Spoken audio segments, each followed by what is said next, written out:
अध्यात्म विश्व विज्ञान यूट्यूब चैनल पर उपस्थित सभी मित्रों का हार्दिक स्वागत समादर करते हैं। मित्रों, हमारे कुछ प्रिय मित्रों ने त्रिपुटी के विषय में प्रश्न किया है कि त्रिपुटियाँ कितनी प्रकार की होती है और त्रिपुटियाँ कौन सी है, ये वो जानना चाहते हैं। आइए संक्षेप में उनका समाधान करें। त्रिपुटियाँ उसे कहते हैं जिसमें 3 पुट होते हैं। 3 पुट रहने से उसे त्रिपुटिया कहते हैं। स्थूल सूक्ष्म कारण, स्थूल सूक्ष्म कारण ये उस त्रिपुटियों का स्वरूप होता है। तो सर्वप्रथम अल्प रूप होता है और फिर मिठास और शक्कर। जैसे हम देखें कि ये एक शक्कर का ढेला है, तो ये क्या है, अल्प रूप है इसका। और मिठास ये अनुस्यूत व्याप्त है। और ये दोनों का बोध एक नाम शक्कर नाम लेते ही इसका बाह्य स्वरूप और इसमें ओतप्रोत मिठास इसका अनुभव हो जाता है। इसलिए यहाँ त्रिपुटी बनती है, ढेला, मिठास और शक्कर। क्षर, अक्षर, पुरुषोत्तम। क्षर क्या है, अष्टधा। क्षर में अंग है 8। कौन से अंग है? शब्द, स्पर्श, रूप, रस, गंध, सतोगुण, रजोगुण, तमोगुण, ये क्षर है।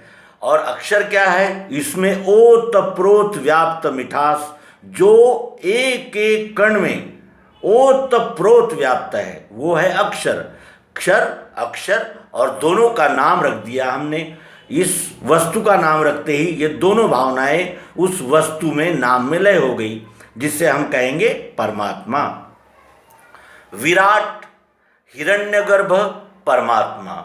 प्रकृति, पुरुष, परम पुरुष। अधिभूत, अधिदैव, अधियज्ञ। शक्ति, शिव, परमात्मा। क्षेत्र, ज्ञान, ज्ञेय। तत्त्वम असि। इस तरह त्रिपुटीमय सर्व विश्व चिद विलसित परमात्म रूप जानकर, अद्वैत रूप देखकर, स्वकर्म अर्थात वर्ण कर्म गुण कर्म आचरण करके अपने ही रूप की यानी विश्वरूप की सेवा करना, यही सत्य भजन भक्ति है। पुरुषोत्तम रूप रहना अर्थात सर्वभूतात्म रहना, यही मानवीय पुरुष का उच्चतम ध्येय और परम श्रेष्ठ कर्तव्य है, जो श्रीमद् भगवद गीता में इस श्लोक में बताया गया है। श्लोक 9वें अध्याय का 22वां श्लोक है। उस श्लोक में भगवान श्री कृष्ण जी कहते हैं, अनन्याश्चिन्तयन्तो मां ये जनाः पर्युपासते तेषां नित्याभियुक्तानां योगक्षेमं वहाम्यहम्।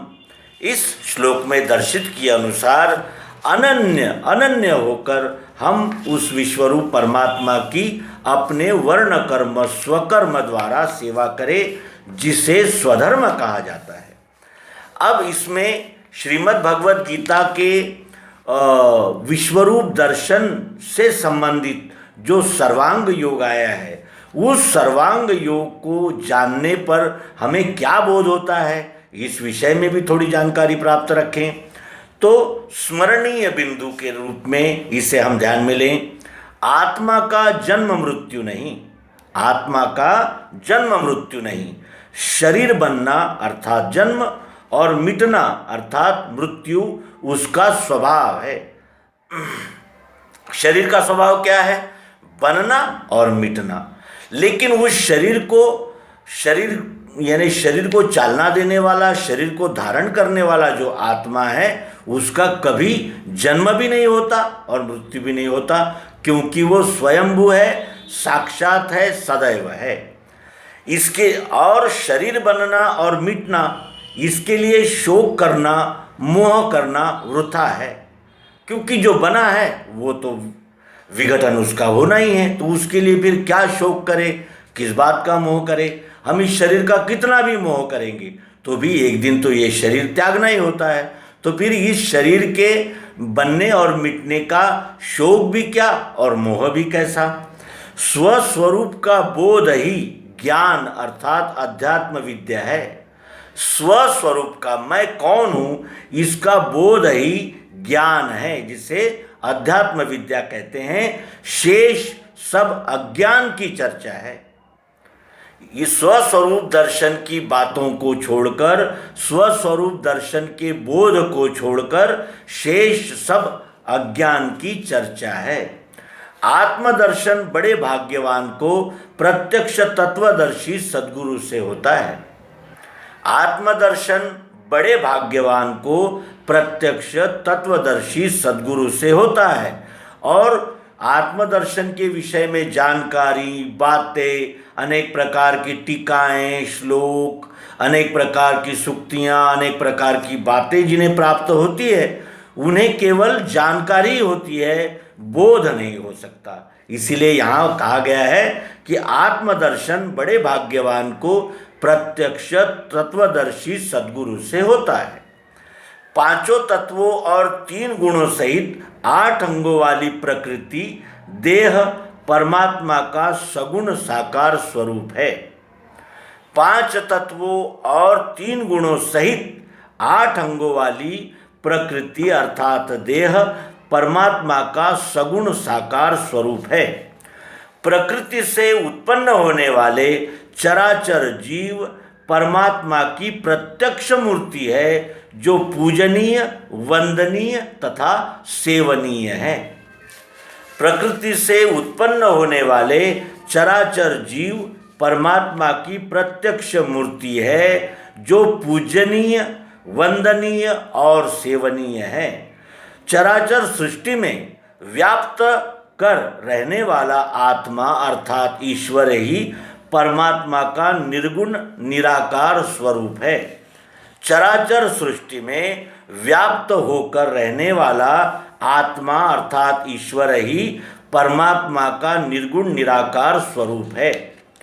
साकार अक्षर और निराकार अक्षर, इन दोनों भावों को धारण करने वाला नाम पुरुषोत्तम परमात्मा है। अक्षर साकार और अक्षर निराकार, इन दोनों भावों को धारण करने वाला नाम पुरुषोत्तम परमात्मा है।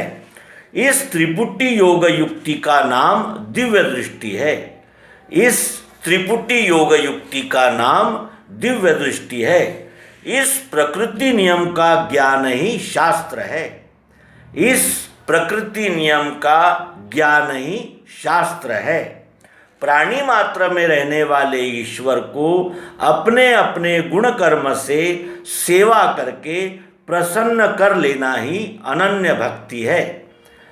प्राणी मात्र में रहने वाले ईश्वर को अपने अपने गुण कर्म से सेवा करके प्रसन्न कर लेना ही अनन्य भक्ति है, जो अखंड सुख शांति का एकमात्र उपाय है।